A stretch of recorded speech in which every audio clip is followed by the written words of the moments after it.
Children, today I am going to start inorganic reactions about which I have discussed in my previous video. So, the part of the reaction which I am going to discuss today is the reaction of metal with non-metals. You know that there are many reactions of metal with non-metals, like reaction of metal with hydrogen, reaction of metal with oxygen, reaction of metal with halogen, reaction of metal with sulfur, reaction of metal with any non-metals. Similarly, there are many more non-metals, and all those metals moreover reacts with some or other metal elements. So today I am going to start reaction of metal with non-metal series, in which I am taking the first example of reaction of metal with hydrogen. Whenever we say reaction of metal with hydrogen, we write this reaction. Now we have to write the product. But before writing the product of the reaction, we must think about the bond energy required, the reactivity of the metal, and after that usually we write the product of the reaction. Suppose I have written here MH. And MH stands for that. In this case, I have taken here monocationic metal. Like I have taken the first A group series metal of the periodic table. So here today I will not discuss that how the bond has broken, how the bond has formed. I will just discuss only about how we write the product of any chemical reaction whenever we go for chemical reactions, right? So I have written here, you see, the reaction of metal with H2 gives metal hydride. Can we write this one as reaction of metal with non-metal? So if we will write reaction of metal with non-metal, think about what will be the product of the reaction. The very simple answer is, this metal with non-metal will give, see, metal plus non-metal, and you have to suffix it with ide. Like what I want to say, metal plus non-metal ide. Suppose hydrogen is given, you have to write what? Metal hydride. Suppose oxygen is given, what you need to write? The UV. We write, say, metal oxide. But how can we generalize this? We can generalize this by saying that metal on reaction with oxygen will form metal oxide, and oxygen is what? Non-metal. So can we say metal plus non-metal ide, that is metal oxide? Suppose sulfur is given, we can say what? Metal non-metal plus ide, that is what? Metal sulfide. So if any metal is given with non-metal, in general we say metal plus non-metal ide. Here I am taking today the first example of hydrogen. Okay, I have taken the basic example. You see, you might be thinking that क्या ये question exam में पूछा जाता है? इतना आसान question कहीं exam में पूछा जाता है क्या? मेरा आंसर तो है नहीं, क्योंकि इतना आसान थोड़ा मेटल और नॉन मेटल का रिएक्शन कैसे पूछा जा सकता, इतना आसान कैसे पूछा जा सकता? पर सच्चाई ये है कि if you start with the basics, you can lay the foundations of an organic reaction. You can write any kind of reaction if you will go and if you are going through one step by another step in organic reaction, a day will come, you will write any kind of an inorganic reaction without remembering this. आपको रट्टा मारने की जरूरत नहीं है, याद करने की जरूरत नहीं है, ये ऐसे याद होता चला जाएगा. कब? यदि आप इसको वन बाय वन समझोगे तब, अदरवाइज मुश्किल काम है ये. तो चलो आज मैं बात करने वाला हूं reaction of metal with hydrogen. तो सबसे पहली बात क्या आती है कि हमने ये जो रिएक्शन कराया है, मेटल का रिएक्शन नॉन मेटल के साथ हाइड्रोजन हमने बना दिया. अब ये हाइड्रोजन क्या क्या हो सकता है? तो देखो, यदि ये हमारा फर्स्ट ग्रुप है, मतलब ये मेटल यदि फर्स्ट ए ग्रुप का है, तो आप हमेशा सिंपल लिखो ना, MH लिखो, चलेगा. यहां अलग से फॉर्मूला कभी मत याद रखो, आप ग्रुप वाइज याद रखो कि ये यदि ये फर्स्ट ए ग्रुप है तो हमेशा क्या लिखेंगे? MH लिखते.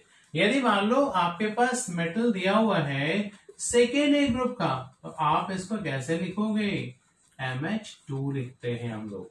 तो ये क्या हो गया? फर्स्ट ए ग्रुप मेटल हमने लिया है और सेकेंड ए ग्रुप मेटल लिया। First A group metal hydride में MH and this is MH2।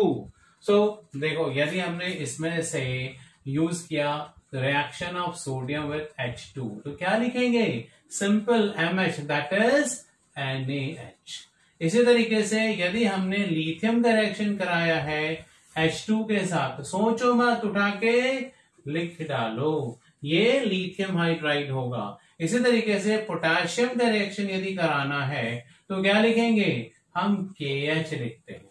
On so, जैसे रुबीडियम का भी रिएक्शन करोगे तो क्या लिखेंगे हम लोग? RbH लिखते हैं। सो ऑन सो ऑन, हम सारा रिएक्शन ऐसे करके लिख सकते हैं। सिमिलरली यदि मान लो आपको सेकेंड ए ग्रुप का मेटल दे रखा है ना, तो सेकेंड ए ग्रुप में ये फिर रॉकेट साइंस नहीं है, बड़े आराम से लिख सकते हो। जैसे देखो, बेरिलियम का रिएक्शन हम करेंगे H2 के साथ, या बेरिलियम नहीं ले रहा हूं मैं अभी ले रहा हूं मैग्नीशियम। मैग्नीशियम का रिएक्शन करेंगे H2 के साथ तो मैग्नीशियम हाइड्राइड बनता है।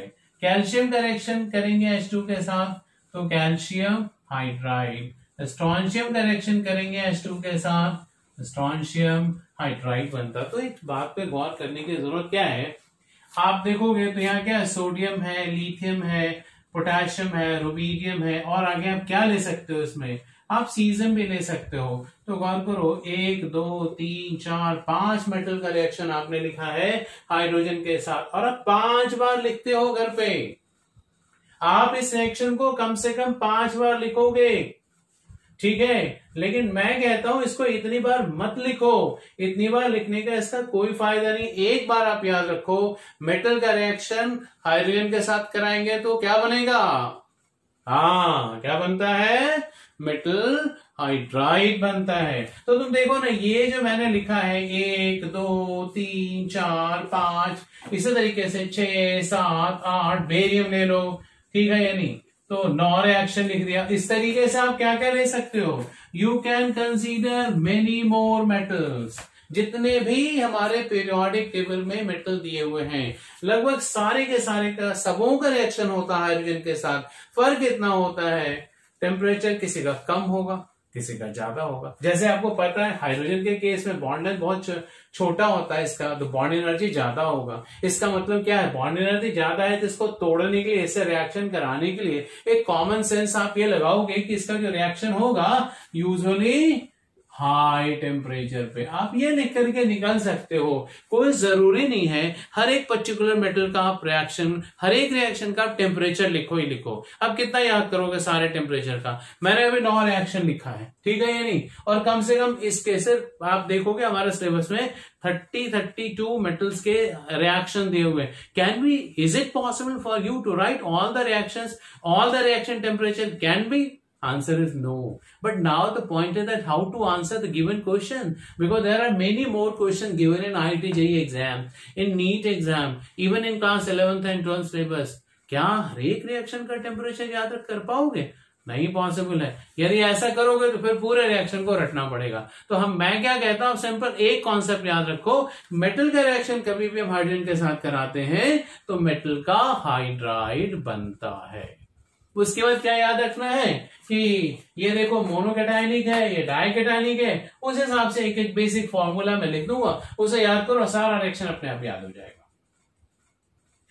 अब देखो, मैंने यहाँ बेरिलियम छोड़ रखा है क्योंकि बेरिलियम का डायरेक्ट रिएक्शन नहीं होता। बेरिलियम का आप हाइड्राइड यदि बनाना चाहते हो ना, तो ये डायरेक्ट रिएक्शन नहीं होता, ये डायरेक्ट नहीं बनता। इसका रिएक्शन हम जब कराते हैं तो बेरिलियम के क्लोराइड का रिएक्शन लिथियम एल्यूमिनियम हाइड्राइड के साथ कराएंगे। तो व्हाट आई वांट टू से यू माय डियर, यदि इस तरह का कोई रिएक्शन है तो आप उसे अलग से याद रखो।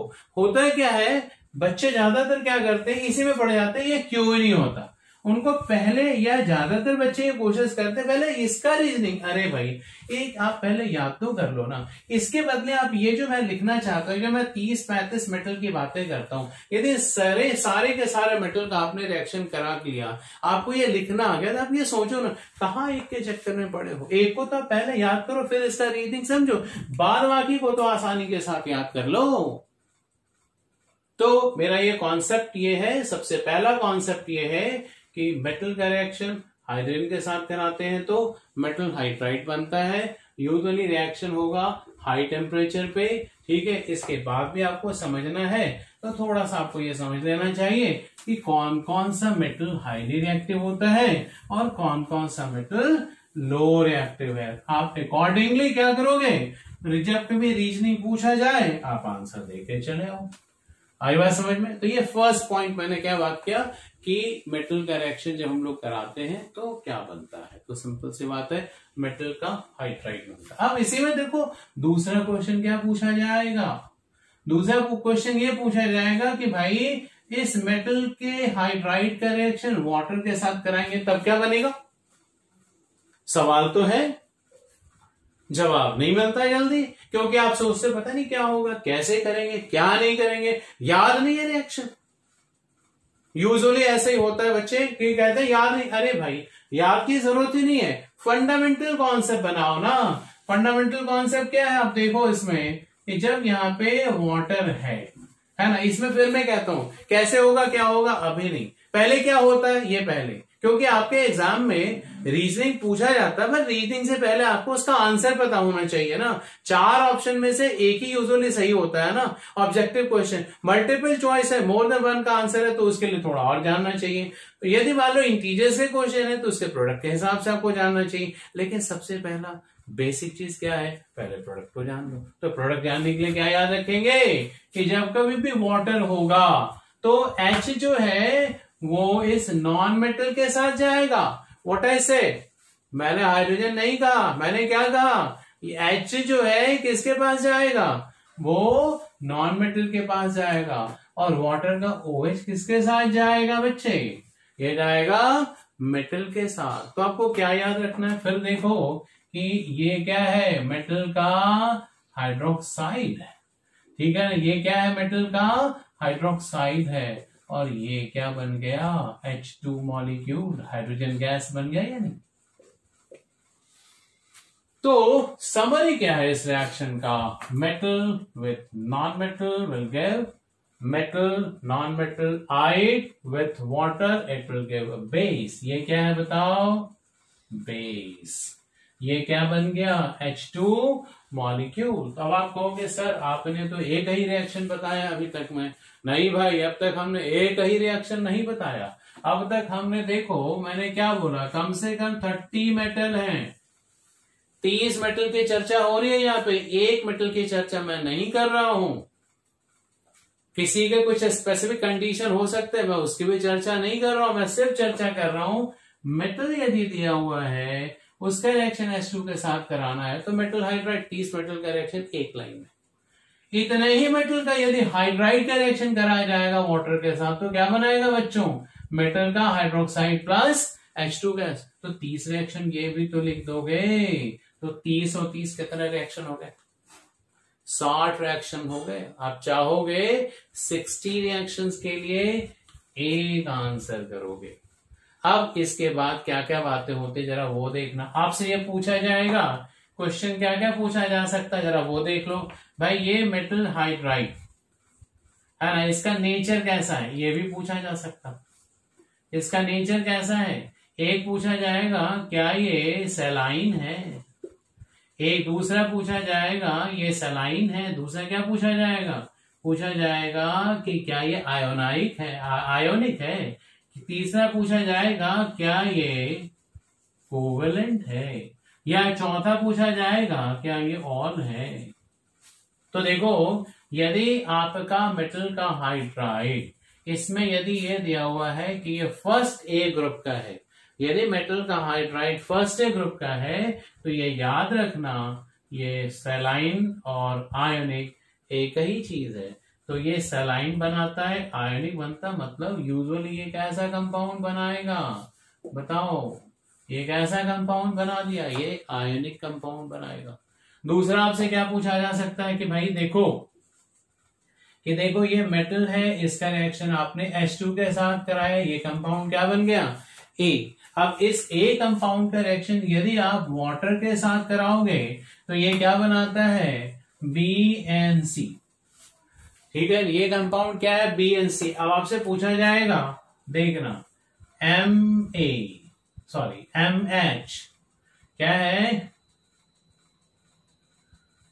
A इज, पूछा जाएगा ABNC इज, तो हम क्या कहेंगे, A जो है हमारा ये क्या है, A आयोनिक कंपाउंड है, B क्या है, B is an acidic compound. फिर आपसे क्या पूछा जा सकता है, C क्या है, पूछा जाएगा CH2 मॉलिक्यूल है। इसी में फर्स्ट ऑप्शन हो गया। अब आपसे फिर सेकेंड ऑप्शन में क्या पूछा जाएगा, A क्या है, तो कोवेलेंट कंपाउंड पूछा जाएगा, B क्या है, बेसिक कंपाउंड पूछा जाएगा, ठीक है ना, और C क्या है, H2 मॉलिक्यूल। C क्या हो सकता है बच्चों, इस तरफ लिख रहा हूं मैं, देखना अगर C क्या है हमारा, H2 मॉलिक्यूल। तो एक ऑप्शन ये हो गया, दो ऑप्शन ये हो गया, तीसरा ऑप्शन क्या हो सकता है, ठीक है। तो देखोगे A हमारा क्या है, A is first A group, this is first A group, ठीक है। तो यदि हमने फर्स्ट A ग्रुप लिया है तो A क्या है, आयोनिक कंपाउंड।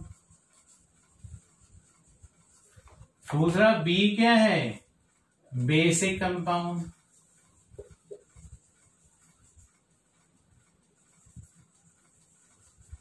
C क्या है, H2 गैस। और मानो मैं फोर्थ लिख देता हूं अभी, नन। तो सोचो एक छोटे से एग्जाम्पल पे क्या हम एक क्वेश्चन फ्रेम कर सकते हैं। तो देखो मैंने यहाँ पे मेंशन कर दिया कि ये फर्स्ट ए ग्रुप है, तो फर्स्ट ए ग्रुप यूजुअली क्या बनाता है, आयोनिक कंपाउंड बनाता है, ये आपको याद रखना है। तो ए जो है हमारा वो क्या है, दिस इज व्हाट, आयोनिक और सेलाइन हाइड्राइड, दिस इज आयोनिक और सेलाइन हाइड्राइड। तो ए आयोनिक तो है, ठीक है ना, लेकिन यहाँ ए कोवेलेंट कहता, तो ये तो गलत हो जाएगा, क्योंकि मैंने पहले ही कह रखा है फर्स्ट ए ग्रुप हमेशा आयोनिक कंपाउंड बनाता, तो ये आपका क्या होगा, कोवेलेंट होगा नहीं, बचा गया आयोनिक कंपाउंड। अब आयोनिक कंपाउंड तो आप जानते हो, लेकिन अब पूछा जा रहा है कि बी क्या है और सी क्या है। सी के बारे में आप देखो, दोनों के केस में मैंने H2 मॉलिक्यूल कह रखा, तो सी तो दोनों में कॉमन है, बचा क्या, इसका मतलब ये जो ऑप्शन हमें चूज करना है that is on the basis of B and C. तो आप देखो यहाँ बनता क्या है, मेटल का हाइड्रोक्साइड। यदि मेटल का हाइड्रोक्साइड होगा तो ये कंपाउंड क्या होगा, बेसिक होगा, इसलिए करेक्ट आंसर क्या हो जाएगा आपका, सी हो जाएगा, थर्ड हो जाएगा आपका choice. What is the correct choice, correct choice is third. तो आप एक चीज देखो, मैंने आपको ये क्या लिख करके दिखाया, यूं तो आप कहोगे कि सर ने बहुत छोटा सा एग्जाम्पल उठाया है, इसमें कहाँ दम होगा, क्योंकि एक तरफ तो आप पोटेशियम डाइक्रोमेट का रिएक्शन पढ़ते हो, पोटेशियम पर मैग्नेट का रिएक्शन पढ़ते हो, स्टोइचियोमेट्री में बैलेंसिंग ऑफ इक्वेशन पढ़ते हो, बोरेक्स का रिएक्शन पढ़ते हो, इतना बड़ा बड़ा रिएक्शन उसको क्यों ना याद करें जो हम इसे याद करें। तो मैं आपको एक बात बताना चाहता हूं, आज के डेट में क्वेश्चंस जाके देखो जो आईआईटी के एग्जाम में फ्रेम हो रहा है, या नीट के एग्जाम में जो फ्रेम हो रहा है, या जो आपका जेईई मेन के एग्जाम में फ्रेम हो रहा है, आप देखोगे कई बार बहुत ही फंडामेंटल रिएक्शन पे क्वेश्चन पूछा हुआ है। जैसे पूछा हुआ आपका कि which of the following will form pure N2 gas, ठीक है ना, तो बेरियम एजाइड से प्योर N2 बनता है, तो छोटा सा एक फॉर्मूले पे क्वेश्चन बना दिया। So you can not ignore this. So this is what I have given you the question, this is what my first question, right. हाँ बच्चों देखो, ये मैंने ना फिर दोबारा इसको थोड़ा साफ करके लिख दिया, क्योंकि इस बीच में मैंने बहुत सारी बातें लिख दी थी। लेकिन आप देखो फिर एक नया क्वेश्चन, इतना लिखा है मैंने, अब इसी पे एक नया क्वेश्चन पूछेंगे कि भाई आपको दिया जाएगा जैसे सोडियम का हाइड्राइड है, इसका रिएक्शन वाटर के साथ कराना है, पूछा जाएगा क्या बनेगा, पूछा जाएगा कि ये क्या बनेगा, तो आप कह दोगे कि सर ये तो sodium hydroxide plus H2 molecule बनेगा, दैट्स गुड। लेकिन आपसे पूछा जाएगा that hydrogen from NaH is coming in the form of अब ये क्वेश्चन नहीं पूछा जाएगा कि हाइड्रोजन जो आपका मेटल हाइड्राइड से आ रहा है वो किस फॉर्म में आ रहा है, क्या वो H+ आयन के फॉर्म में आ रहा है, क्या वो हमारा H2 के फॉर्म में आ रहा है, क्या वो हमारा एटॉमिक हाइड्रोजन के फॉर्म में आ रहा है, या वो हमारा हाइड्राइड आयन के फॉर्म में आ रहा है। तो आप एक चीज को देखो इसमें, फिर मैं एक बात कह रहा हूं, मैंने बहुत छोटी चीजें लिखी है, मैं कोई बहुत बड़ा रिएक्शन आपके सामने नहीं दिया है, बहुत ही छोटा सा रिएक्शन दिया है, ठीक है। लेकिन इसमें देखो क्वेश्चन कैसे कैसे बना सकते हैं, तो आंसर बताओ इसमें क्या होगा। तो इस ऐसे क्वेश्चन को आंसर करने के लिए थोड़ा सा आईक्यू यूज करना है। क्या आईक्यू यूज करोगे कि देखो ये मेटल है, ये क्या हमारे पास, ये मेटल है। मेटल जब भी बनाता है क्या करता है, ये रिएक्शन में पार्टिसिपेट करता है, ये क्या करता है, इलेक्ट्रॉन का लॉस करेगा। तो जब ये इलेक्ट्रॉन का लॉस करता है तो लॉस करने के बाद ये क्या बनाएगा, कैटायन बनाएगा। और उसी वक्त हाइड्रोजन क्या बना के होगा भाई, यदि ये कैटायन है तो हाइड्रोजन क्या बनाएगा हमारा हाइड्राइड आयन, और इसको यदि आप डिसोसिएट करोगे तो क्या बनेगा, sodium ion and hydride ion. इसका मतलब जो हमें हाइड्रोजन मिलता है from sodium hydride, that is in the form of hydride ion. समझ गए बच्चों। अब देखोगे एक और मैं इसी से बस अभी लिखता हूं और नेक्स्ट क्लास में मैं इसी को और एलाबोरेट करूंगा। आज मैंने सिर्फ एक हाइड्रोजन यूज किया है सो दैट आप रिएक्शन ऑफ मेटल और विथ हाइड्रोजन को अच्छी तरीके से समझ लो, ठीक है ना। और इसी के बेस पे मैं ऑक्सीजन को भी समझाऊंगा, सल्फर भी समझाऊंगा, मतलब मेटल का कोई भी रिएक्शन आएगा नॉन मेटल के साथ मैं सारा चीज इसी के साथ एक्सप्लेन करूंगा। अब इन्हीं बातों के साथ मैं आज के इस लेक्चर को वाइंड अप करता हूं और मैं उम्मीद करता हूं कि आपको ये लेक्चर पसंद आएगा। आप इसे थोड़ा सा मेहनत करोगे तो बहुत मजा भी आएगा। और इन्हीं बातों के साथ फिर मैं कहता हूं, आपको ये चैनल पसंद आया, मेरा ये वीडियो पसंद आया, ठीक है, तो इसे सब्सक्राइब कीजिए, वीडियो को लाइक कीजिए। यदि कुछ आपको पूछना है कमेंट्स में डालिए, आपको लगता है बहुत मजा आया उसके भी कमेंट्स डालिए। Thank you so much.